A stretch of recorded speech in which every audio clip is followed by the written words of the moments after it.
다음날 0시, 효력 시작도 다음날 0시, 다음날 옆 가게가 조용해야 된다. 옆 가게에서 아무 소리도 안 들려야 된다. 그럴 가능성은 없잖아요. 기본을 탄탄히 다지시고 그다음에 용어에 빨리 익숙해지시면 문제 푸시는데 큰 어려움은 없겠습니다. 자, 계속해서 보시죠. 자, 이제 1장 3절 정비사업 절차입니다. 그러니까 정비사업이요. 역시 꼬문바탕 3가지 계획 3개를 세우고 사업을 하게 되죠. 첫 번째 계획으로 위치 결정, 두 번째 계획 설계도 결정, 세 번째 계획 그러니까 권리 변환 결정하고 사업을 하게 됩니다. 자, 보시죠. 그러니까 첫 번째요. 여기다 사업을 한다. 위치를 결정하게 됩니다. 그러니까 위치 결정하는 첫 번째 계획이 그러니까 정비 계획입니다. 그러니까 정비 계획을 확정 발표하면 그 여러 가지 사항 중에 가장 중요한 위치, 정비 구역이 지정이 됩니다. 그러니까 땅 삐뚤삐뚤하고 그다음에 그러니까 오래된 건축물 있고 그러겠죠. 토지 소유자 A, 건축물 소유자 B 등이 있습니다. 그러면 이제 시행자가 그러니까 그 동네를 어떤 모양으로 만들겠다 설계도를 쓰는 거죠. 그러니까 설계도예요. 그러니까 위치는 결정되어 있습니다. 거기에 신장로를 내고 그다음에 땅 반듯반듯하게 하고 그다음에 새로 그러니까 몇 평짜리 몇 채 짓겠다. 그러니까 아파트를 짓겠다라고 하는 설계도도 써내게 되는 거죠. 그러니까 설계도가 확정되면 설계도대로 사업을 실시해야 됩니다. 그래서 시설 사업과 그다음에 개발 사업에서는 그러니까 설계도대로 사업을 실시한다. 실시 계획. 뭐 그러면 또 말을 용어를 하나로 쓰면 좋겠습니다만 여기는 설계도대로 사업을 시행해야 된다. 그러니까 시행 계획이라고 부릅니다. 또 거기에 이러저런 말들을 붙여서 그러니까 사업을 다음 계획서대로 시행해야 된다. 그 문서이다. 사업 시행 계획서라고 하고 시행 첫 번째 계획은 항상 관청에서만 결정하지만 그러니까 계획 세워서 결정하지만 두 번째 계획, 세 번째 계획들은 시행자가 써서 관청 도장을 받는 거죠. 사업 시행 계획서 인가를 받아야 됩니다. 그때는 또 세 글자를 숨겨서 사업 시행 인가라고 하고요.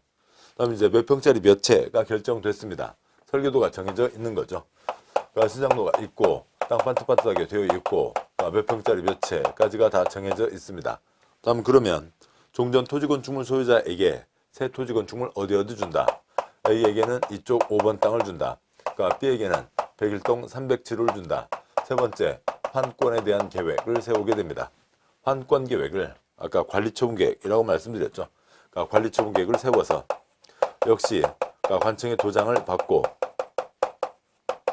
그러니까 인가를 받고 그러니까 그 다음에 사업에 들어가게 됩니다. 계획 3가지를 세우고 사업을 하게 되는데 이제 정비사업은 뭐 이러저러한 이제 과정들이 좀 복잡하기 때문에 사이사이에 들어가는 여러 가지 내용들이 있습니다. 그러니까 정비사업 시작 자체가 뭐였냐면 그러니까 시설엉망 건물엉망이어서 사업을 하는 거죠. 그러니까 시설엉망 건물엉망이어서 사업을 하는데 어느 시에 우리 동네 정비사업을 해야 될 대상 구역이 즉 시설엉망 건물엉망인 곳이 한 150곳은 된다. 그러면 그 150군데를 한 번에 다 철거해서 들어가면 시가 완전 뭐 폭격 맞은 도시가 되는 거죠. 그래서 그 150곳에 대한 10년짜리 시간표를 세우는 겁니다. 150곳 각각마다 10년 시간을 나누어서 골고루 뭐 예를 들면 평균 15개씩 가면은 지역에 큰 부담이 없겠죠. 그런 10년짜리 시간표를 기본계획이라고 합니다. 뭐 말은 계획이지만 이쪽 계획하고는 전혀 다른 거고요. 그러니까 이 시설엉망 건물엉망인 땅 정비사업을 해야 될 대상 구역을 예정구역이라고 부르는 거고요. 여기는 그냥 시설엉망 건물엉망 뭐 예를 들면은 그러니까 뭐 친구 집에 뭐 모임이 있어서 뭐 각각 친구들이 왔습니다. 그런데 밤에 왔는데 주택가인데 주차하기가 어렵더라고요. 그래서 뺑뺑 돌아서 어디 저 멀리 겨우 빈자리 하나 있어서 주차를 하고 왔습니다. 야, 니네 동네 참 그 밤에 주차하기 힘들대. 아유 고생 많다야. 뭐 그런 얘기를 한다고요. 그게 뭐예요? 시설엉망이죠. 요즘 어디 뭐 전기 안 들어오는 집 있어요? 요즘 가스 안 들어오는 집 있어요? 그런 집은 거의 없잖아요. 밤에 주차하기 어려우면 시설엉망입니다. 그러니까 그런 것들 그 목록을 정해놓은 게 기본 계획입니다. 그 다음에 그 6가지 사업 중에 그러면 기본적으로 이 예정 구역에다가 이제 본격 계획을 세워서 출발시키면 되는데 재건축 경우에는 거기는 시설은 양호하죠. 그러면 건물에 문제가 있다고요. 건물에 진짜 문제가 있는지 없는지 따져보자. 아직 건물 충분히 쓸 수 있는데 떼돈 벌기 위해서 생짜 건물을 철거하는 건 낭비죠. 그래서 건물에 문제가 있는지 없는지 따져보는 것을 안전진단이라고 합니다. 재건축은 안전진단을 거치게 되고 그게 아닌 나머지 5가지 사업들은 저 정해진 시간표대로 정비계획 세워서 본격 출발하면 되는 거죠. 정비계획으로 정비구역 위치가 결정됐습니다. 여기 노란 동그라미 안에 사업을 하는 거죠. 여기는 대상 지역이 아닙니다. 땅의 범위가 결정됐고 노란 동그라미 안에 있는 토지 등 소유자가 참여를 하는 거죠. 그러니까 사람의 범위가 결정됐습니다. 그러면 그 정해진 사람들이 조합을 만들어서 사업하는 게 원칙인데 바로 조합을 만들게 했더니 이러저러한 갈등이 너무 심합니다. 땅 주인 생각 다르고 건물 주인 생각 다르죠. 큰 땅 가진 사람, 작은 땅 가진 사람 생각 다르죠. 건물 중에서도 상가 가진 사람, 주택 가진 사람 생각 다르죠. 그러니까 모을 수가 없다고요. 그러니까 갈등만 더 커지지 모아지지가 않는 겁니다. 그래서 그 모으기 위한 창구로 조합 설립 추진위원회를 만듭니다. 조합 설립 추진회가 만들어진다고 해서 사람들 생각이 똑같이 하나로 확정되는 건 아니라고요. 의견 차이는 있습니다. 그런데 그 의견들을 여러 가지 각각의 의견들을 모아서 그래도 그중에 가장 공통된 것을 뽑아서 조합으로 가게 하기 위한 그런 추진기구가 있는 거죠. 추진위원회에서 조합을 만들게 되고 조합을 비롯한 여러 시행자들이 설계도를 써냅니다. 몇 평짜리 몇 채 만든다가 있고 그다음에 그러면은 여기는 그러면 나는 몇 평짜리를 신청하고 내가 지금 가지고 있는 땅값, 집값이 얼마인데 얼마쯤 될 것 같은데 그다음에 새 아파트 값은 얼마쯤 된다니까 그 중에 큰 평수도 있고 작은 평수도 있고 비싼 것도 있고 작은 것도 싼 것도 있고 그럴 거잖아요. 그래서 내 형편에 맞게 가족들이 아기들이 커서 독방을 하나씩 내줘야 될 것 같으면 좀 큰 평수 들어가야죠. 아기들 다 시집장가가고 노부부만 살고 계시면은 큰 평수 받아봤자 청소하는 데만 힘들고 도움 안 되잖아요. 작은 평수 하겠죠. 분양 신청을 하게 됩니다. 분양 신청을 하게 되는데 자본주의입니다. 냉정하죠. 달리 보면 깔끔합니다. 옛날 땅값 집값 비싼 사람부터 먼저 찍어가는 거예요. 그러니까 분양 신청을 하기 위해서는 종전 토지 건축물에 대한 감정평가를 하는 거죠. 그래서 옛날 땅값 집값 순서대로 쭉 정리하고 가장 비싼 사람부터 우선적으로 찍어가는 겁니다. 그래서 누구누구한테 어디 준다가 정해지는 게 관리처분계획이죠. 그리고 나면 이제 사업을 합니다. 사업은 보통 정비사업은 철거로 가는 게 대부분이죠. 사업은 뭐대로 해야 되고요. 설계도대로 해야 됩니다. 설계도대로 공사 끝, 준공인가가 있으면 그러면 이제 A에게 5번 땅, B한테 307호 주기로 했으니까 넘겨주면 되죠. 관리처분 계획에 정해진 대로 넘겨주면 됩니다. 소유권을 이전하면 되고 그런데 소유권 이전하면 기타 권리들 다 같이 자동적으로 가서 달라붙게 되죠. 이런 절차들을 거치게 됩니다. 자, 역시 이제 그런데 아까 6가지 사업의 특성에 대해서도 보셨고 그 다음에 이제 중요한 내용은 여기에 조합의 차이점들이 있다고요. 그것이 중요한 내용입니다. 자, 보도록 하시죠. 자, 이제 2장 정비계획으로 정비구역 지정한다. 2장 1절 정비기본계획으로 정비예정구역을 지정한다고 되어 있는데 그냥 이 말씀 그대로입니다. A시에 시설억망, 건물억망 있는 곳이 150군데가 있다고요. 앞으로 10년 동안 어떻게 하자 시간표를 짜는 겁니다. 한 방에 다 들어갈 수 없으니까 두 번째 칸 1차, 2차, 3차 나눠서 1차 40곳, 2차 60곳, 3차 50곳 나눠서 가자라고 할 수가 있는 거죠. 150개 각각에 대해서 시간표를 정해놓는 겁니다. 001 어디 재개발 2016년에 출발시켜라. 그 다음에 002 어디 무슨 사업 040 어디 도시환경 2018년에 출발시켜라. 그 다음에 041 어디 재건축 2019년에 출발시켜라. 그 다음에 150 어디 재개발 2025년에 출발시켜라 라고 하는 그 세 번째 칸이 주된 내용이겠죠. 그래서 그 150군데에 대한 본격 출발 시기를 정해놓는 게 그 시간표가 기본계획입니다.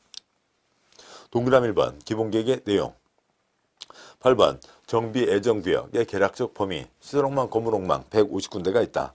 9번 단계별 정비사업 추진계획 정비예정구역별 정비계획 수립시기 그 10년 동안 1차, 2차, 3차 단계별로 나눠서 40개, 60개, 50개를 가자. 그 다음에 각각마다 몇 년도에 출발시켜라 라고 하는 걸 정하는 거죠. 동그라미 2번 특별시장, 광역시장, 특특시장은 정비기본계획을 10년 단위로 수립해야 된다. 10년짜리 시간표이고 생략하고요. 동그라미 3번 특별시장, 광역시장, 시장은 기본계획을 5년마다 검토해야 된다. 10년짜리 시간표 10년이면 강산이 변하죠. 5년마다 검토한다.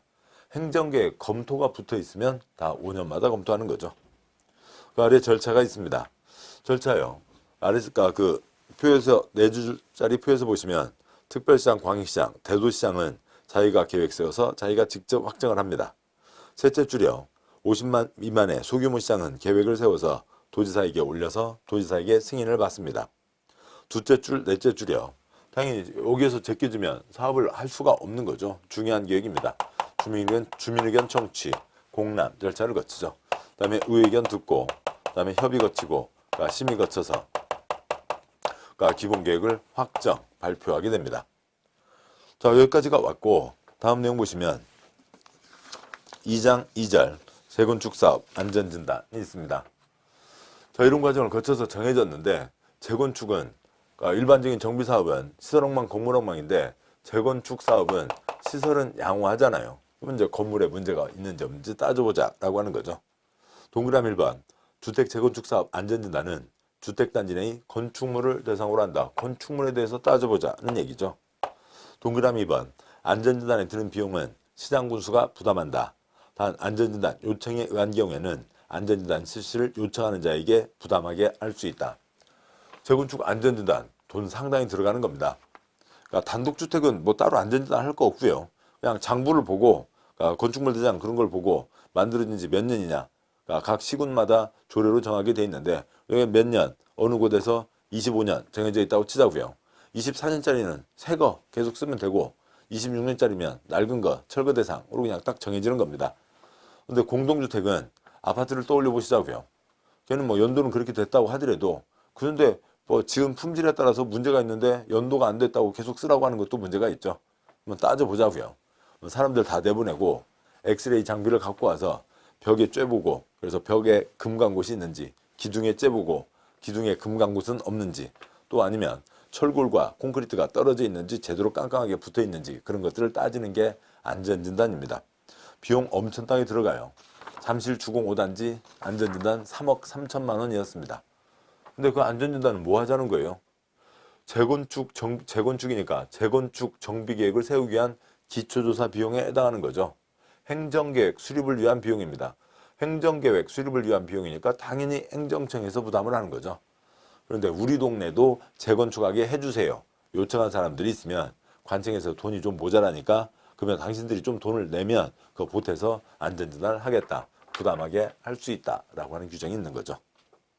2장 3절 이제 정비계획으로 정비구역 지정한다. 이제 본격 출발이 되는 겁니다. 그냥 이 전까지는 뭐 예정구역 있다 하더라도 예정구역이 뭐라고요? 니네 동네 주차하기 힘들대. 그게 예정구역이라고요. 그런 수준의 내용입니다. 별거 없죠. 여기서 이제 정비사업이 본격 시작이 되는 거죠. 정비계획에 이러저러한 사항이 들어갑니다.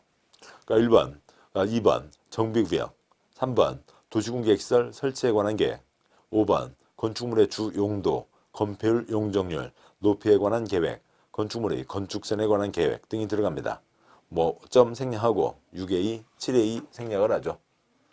정비사업이 계속 말씀드렸듯이 다른 한편으로 보면 그러니까 토지건축물 대신에 토지건축물이고 환권사업이 기본이죠. 그 다음에 왜 하고요? 시설엉망, 건물엉망이니까 사업을 하는 겁니다.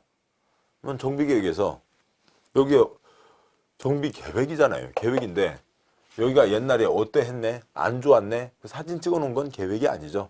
시설이 어떠하니까 그러면 여기에 어떤 시설을 어떻게 넣을 건지 또 여기에 어떤 건물을 어떻게 지을 건지에 대한 큰 가닥들을 정하는 거죠. 목차로만 보면 여기 설계도에서도 어떤 시설을 어떻게 넣을 건지 어떤 건축물을 어떻게 지을 건지에 대한 내용들이 다 들어가게 됩니다. 그런데 흐름에 따라서 똑같은 거는 아니겠죠. 여기는 예를 들어서 초등학교 2개, 중학교 1개를 집어넣는다. 그러니까 건축물의 용도, 주로 이제 공동주택은 포함되겠죠. 그러니까 일반적인 주택과 관련된 정비사업이면 그리고 건폐율, 용적률 등이 들어가는 거죠. 그래서 여기 용적률로 예를 들어서 300%로 정했다고 치죠. 그러니까 집 짓기 위한 땅이 10,000제곱미터면 3배니까 30,000제곱미터까지 아파트 주거 면적을 낼 수 있다라고 하는 큰 가닥을 정하는 겁니다. 근데 여기에서는 이건 이제 설계도잖아요.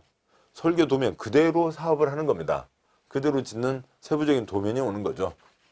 여기에 초등학교 1, 그러니까 개나리 초등학교 학급 몇 학급으로 하고 운동장 면적은 얼마로 하고 건물 모양은 어떻게 하고 양호실 조리실은 어디에 두고 등등등.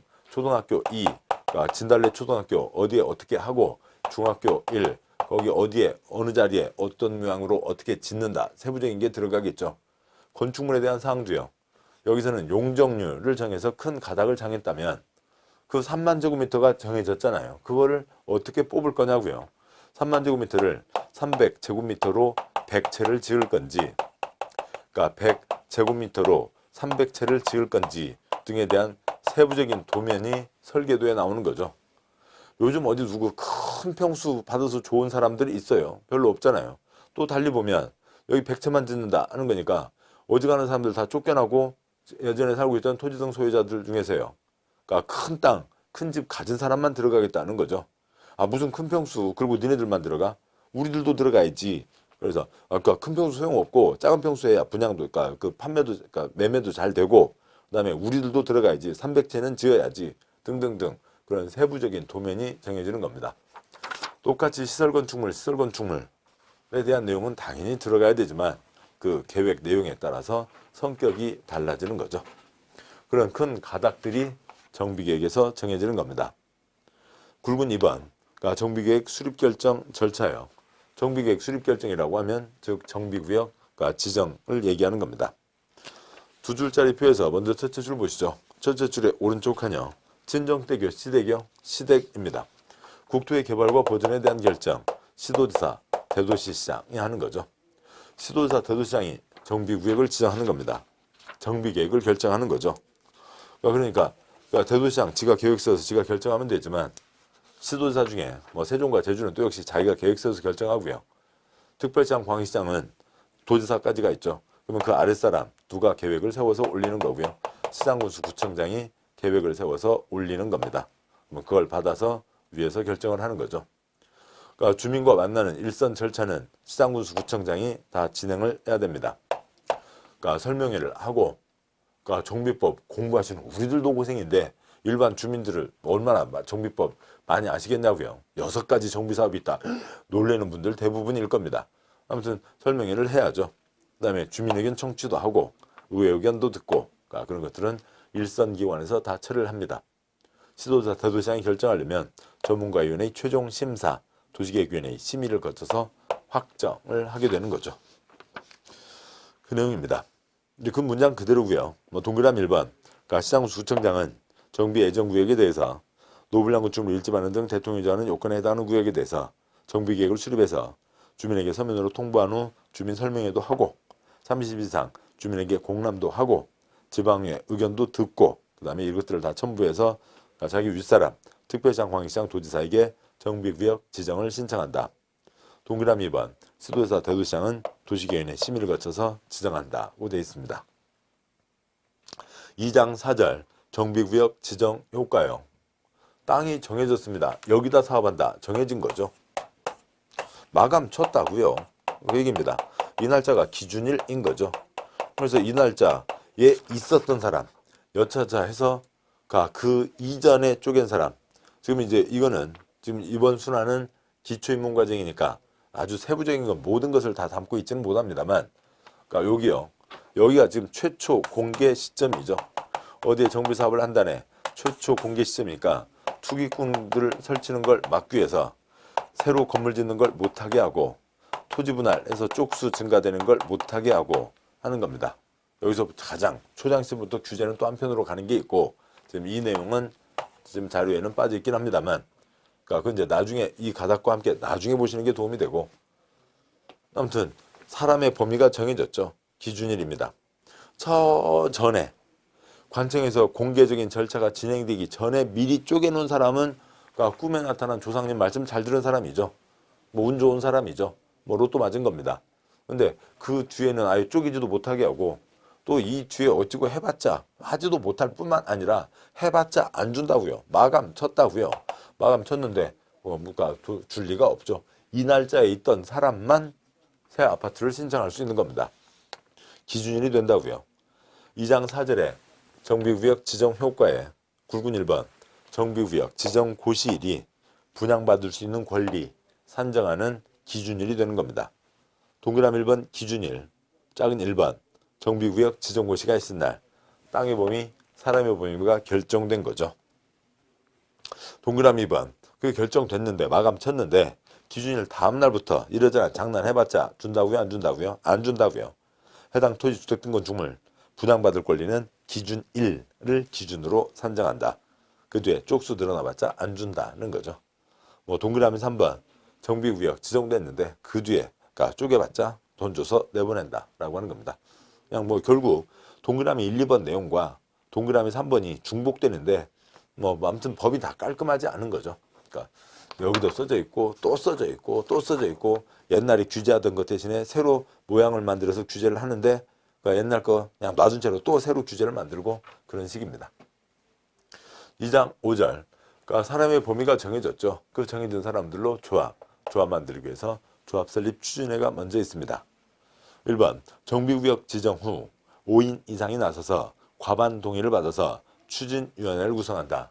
그러니까 정비구역 지정 후 5인 이상이 나서서 과반 동의를 받아서 추진위원회를 구성한다는 겁니다.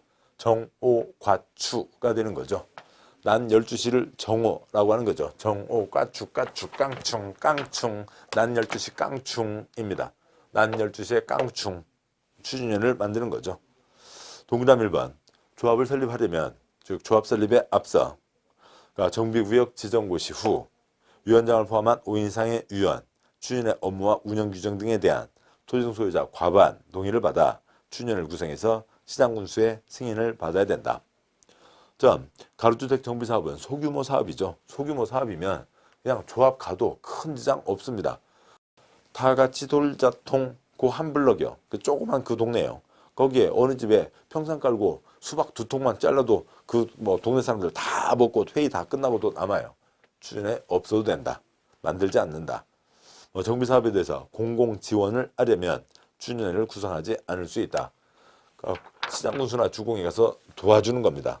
그러니까 이러저러한 의견을 모으는데 어려움이 없겠죠. 뭐 동그라미 2번 여기에 동의했으면 조합으로 가는 거에 동의를 한 거죠. 동의한 것으로 본다. 여기까지가 있고요. 그 다음에 2장 6절 정비사업 조합이 있습니다. 이제 조합에서 아까 말씀드렸던 조합의 차이점들이 크게 남아있는 거죠. 6가지 사업 중에서 주거에는 주거도 조합이 없고 4가지 사업에 조합이 있습니다. 그 조합의 그 사업의 족보가 다르니만큼 조합 운영에도 각각 커다란 차이점들이 남아 있습니다. 그러니까 조합이요. 그러니까 조합의 족보 자체가 그러니까 2번 재개발 사업과 4번 도시환경 정비사업 조합이 같은 족보였고 그다음에 3번 재건축 조합이 전혀 다른 족보이고 또 6번 가로구역 조합이 또 전혀 다른 족보이죠. 지금 과반 그러니까 동의는 받았습니다. 그건 추진위원회를 만들기 위한 도장이었고 그다음에 조합을 만들기 위해서 추가 도장을 받아야 됩니다. 조합을 만들기 위해서 조합 설립 인가를 받기 위해서 얼마의 도장을 더 받아야 되냐. 그다음에 누가 조합원이 되냐의 차이가 있고요. 그다음에 어느 A라는 분이 낡은 주공 아파트 갖고 있어서 조합원입니다. 그걸 B에게 팔았어요. 그럼 B가 낡은 주공 아파트 주인이 된 거죠. 그러니까 B가 조합원이 됩니다. 조합원 집이 이전된다. 근데 이전되지 않는 경우도 있습니다. 나중에 새 아파트를 몇 채를 받을 수 있냐의 차이가 있는데 그 분양에 대해서는 관리처분에서 보도록 하시죠. 자, 여기까지가 있는데요. 먼저 굵은 1번 정비사업조합 설립인가와 등기성립 1-1번 동의요건 먼저 다 말씀드리고 갈까요? 그러니까 2장 6절에 붙어있는 그러니까 굵은 1번 위에 있는 표요. 그러니까 개, 도, 삼, 하나, 건, 동, 이, 하나 그러니까 전부, 삼, 가, 사, 리, 고, 사, 리입니다. 무슨 소리요? 좀 이따 말씀드릴게요. 그 다음에 조합은요. 공익사업이죠. 강제가입입니다. 그러니까 민법 족보죠. 민법에서 강제가 안 되잖아요. 그러니까 동의자만 조합원. 얘도 거의 그러니까 소규모 민법 수준이죠. 동의자만 조합원입니다. 반대한 사람은 조합원이 아니에요. 이제 철거를 해야죠. 그래야 목적한 재건축 사업, 가로주택 정비 사업을 할 수가 있으니까 돈 주고 뺏는 겁니다. 공법족보에서 뺏는 것은 수용, 민법족보에서 뺏는 것은 매도 청구라고 합니다. B가 낡은 주공 아파트를 샀어요. 그러면 당연히 B가 조합원이 되는 거죠. 저분주입니다. 정당한 재산권 사고 팔 수 있는 거죠. 그런데 그러니까 투기과열지구 재건축의 경우에는 사봤자 사지 못한다, 팔지 못한다. 또 아니면 한 발 더 나가서 사봤자 권리 행사를 제한하겠다. 라고 하는 건 투기 잡자는 건데 네 가지 사업 중에 투기 성격 생긴 재건축. 그 중에서도 투기과열지구로 지정된 곳의 재건축 경우에는 이걸 사봤자 조합원 지위를 주지 않겠다고요. 그러니까 뭐 서울의 어느 동네 아파트요. 만들어진 지 28년 됐습니다. 거의 30년 가까이 됐고, 그러니까 평수가 10평짜리 아파트가 있었어요. 지금 이제 한참 뭐 사업 진행 추진 중에 있습니다만, 그 10평짜리 만들어진 지 30년 가까이 된 10평짜리 아파트 가격이 12억까지 했어요. 왜요? 12억 주고 사면, 그러니까 13억 곧 뛰겠죠. 14억 뛰겠죠. 그러니까 새 아파트를 받고 또 그러니까 일반 분양분의 일부 이익을 또 나눠 가지게 되니까 그렇게 가격이 오르는 겁니다. 방치하고 있으면 계속 올라갈 거잖아요. 그래서 사봤자 조합원지를 주지 않는다. 근데 투기과열지구 재건축이라 하더라도 상속은 애고애고 슬픈 일이죠. 또 투기꾼 아닌 착한 A는 현금화 시켜서 그 단지를 떠날 수 있게 해주자. 현금화 시켜서 단지를 떠나려면 누구 사는 사람이 있어야 되고 그 낡은 아파트 사서 새 아파트를 받을 수 있는 사람이 그래야만 살 사람이 생기는 거죠. 그래서 현금화 시킬 수 있게 그 아파트 사면 조합원이 되게 해준다 라고 하는 규정이 있는 겁니다. 여기까지가 주요 차이점이고 여기 주택 분양에 대해서는 이쪽 관리처분계에서 보도록 하시죠. 관련 문장을 보겠습니다. 굵은 1번 정비사업조합 설립인가 등기 성립 설립인가를 받고 등기함으로써 성립하게 되는 거죠. 1-1번 설립인가를 받기 위한 동의 요건이 있습니다. 그 표의 제일 아래줄이요. 개도 3하나, 건동이 하나, 전부 33, 고사리, 가사리가 있는데요. 뭐 예를 들어서 지금 이 표현은 인삼 많이 나는 동네예요. 뭐 충청남도 금산 알고 계시지만 금산보다도 차라리 더 아래 전라북도 무진장, 무주, 진안, 장수 쪽에서 인삼 농사를 더 많이 짓고 있습니다. 인삼 많이 나는 동네에서는 깍두기 담글 때 인삼이요, 무요? 품위 없이 무 같은 걸로 깍두기 안 담궈요. 다 인삼이죠. 닭도 못 쪼아 먹고요. 인삼 쪼아 먹고요. 강아지도 뭐 물고 다니고요. 인삼 물고 다닙니다. 개도 삼 하나는 물고 다녀요. 개도 삼 하나는 물고 다닙니다. 그 동네는 개똥이, 소똥이, 말똥이, 건동이 전부 다 주머니에 인삼 하나는 들어있어요. 건동이도 하나는 갖고 다닙니다. 그 동네는 전부 삼 그러고 다닙니다.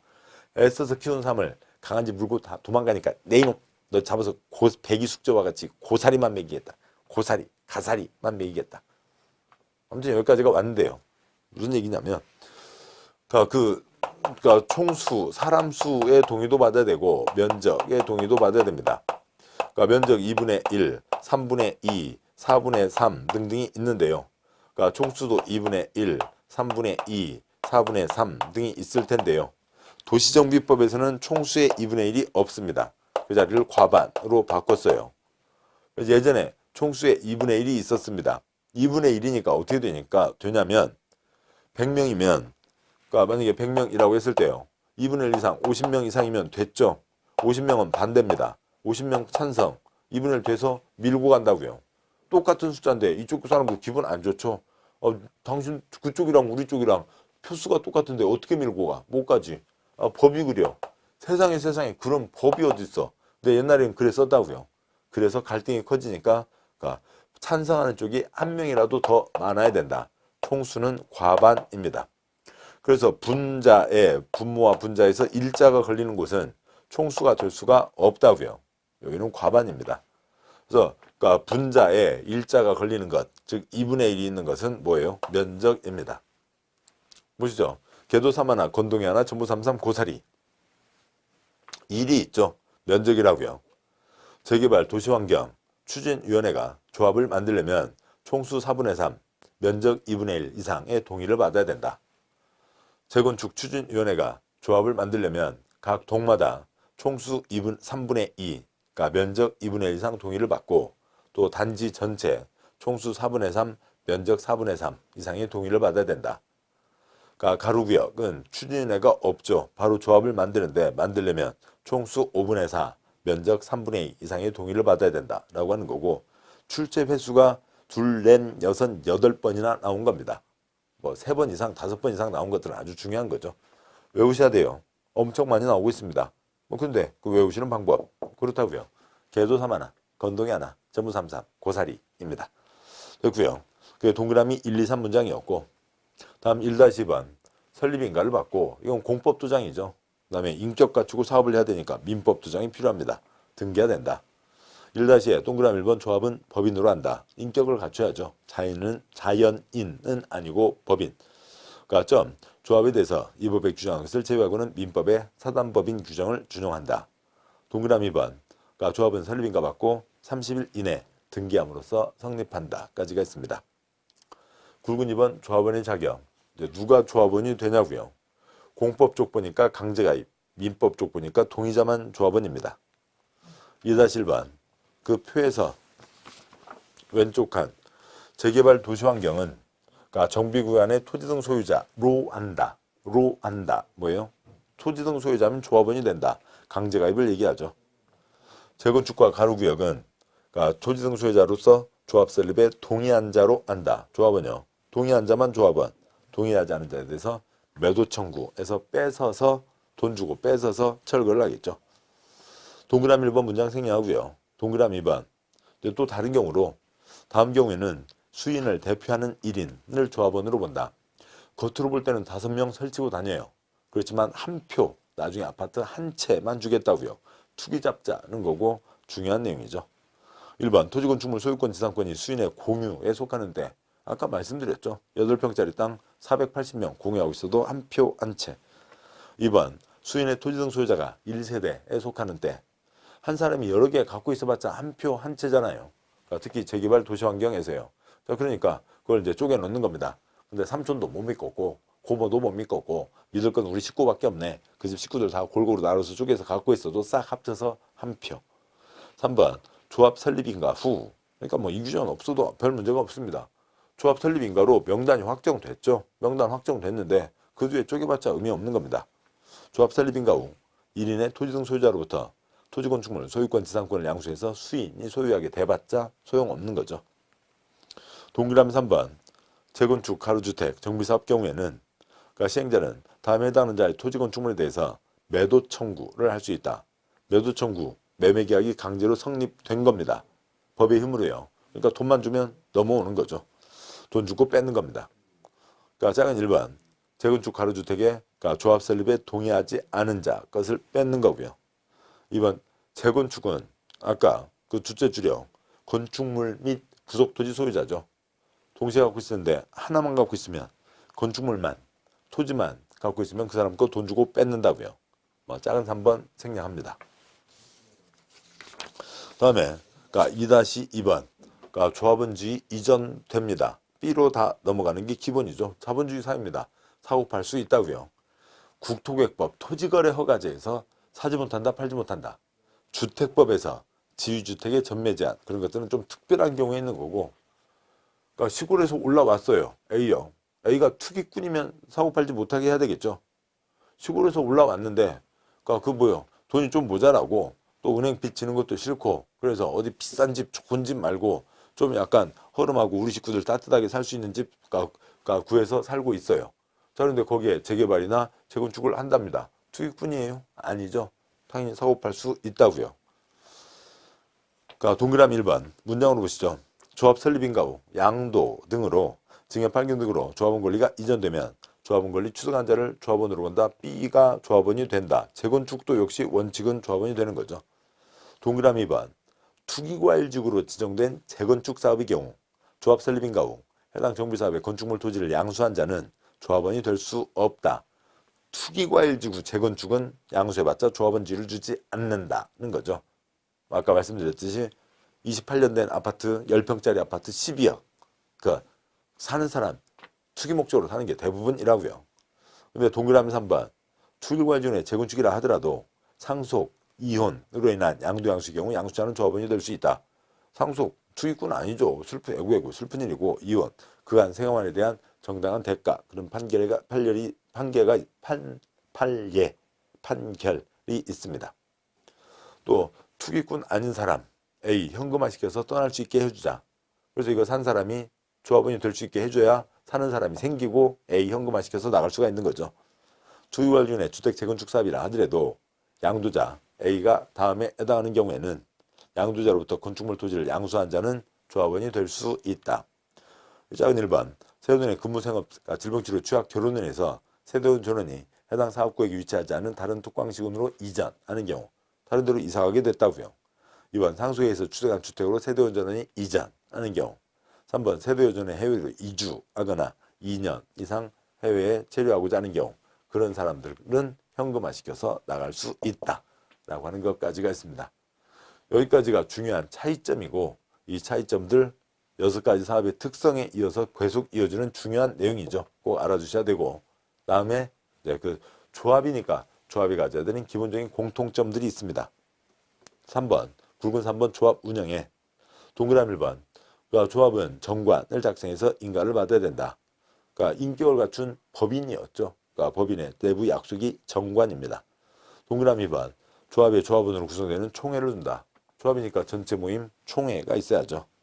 동그라미 3번 사업 시행계획서의 수립 변경 중요한 거죠. 몇 평짜리 몇 채냐. 그 다음에 관리청계획 수립 변경 누가 어디 받냐 중요한 거죠. 정관의 변경 조합 임원의 선임 해임 등 16가지에 대해서는 총회에서만 의견할 수 있다. 중요한 건 총회에서만 결정하는 겁니다. 동그라미 4번 조합원 수가 100 이상인 조합은 대의원회를 두어야 한다. 시설억망, 건물억망, 돈 많은 사람이 거기에 살고 있을 리가 없죠. 투자 목적으로 해놓은 사람들이 많습니다. 거기에 살고 있지 않다고요. 따라서 총회만으로는 안 되고 대의원회라도 있어야 어지간한 걸 결정할 수가 있는 거죠. 대의원회를 두어야 한다. 앞 시간에 있었던 개발법의 경우에는 그거는 대의원회를 둘 수 있다. 여기는 두어야 한다. 5번 임원으로 조합장, 이사, 감사가 있고요. 6번 조합장, 이사에 자기를 위한 조합과의 계약 소송에 대해서는 감사가 조합을 대표한다. 조합장이 자기 건설회사 끌고 들어와서 조합에 피해를 미치면 안 되니까 그때는 내부 감독하는 사람이 감사가 조합을 대표해서 계약 등을 진행한다 라고 되어 있습니다. 자, 여기까지 그러니까 정비구역 지정과 그 다음에 그 이후의 효과로 조합 설립까지를 보셨습니다. 정비계획 그러니까 본격 출발을 하는 거죠. 10년짜리 시간표 기본계획이 있습니다. 재건축 안전진단 거치고 그 다음에 정비계획으로 정비구역 지정하는 거죠. 마감 쳤습니다. 정후에 깡충 추진위원회가 있고요. 조합 6가지 사업 중에 2가지는 조합이 없고 4가지 사업에 조합이 있죠. 그 4가지 사업 조합의 주요한 차이점들까지를 꼭 정리해 주셔야 되겠죠. 자, 고생하셨고 잠깐 쉬고 그다음에 이제 설계도 이후 내용들을 보도록 하겠습니다. 수고하셨습니다.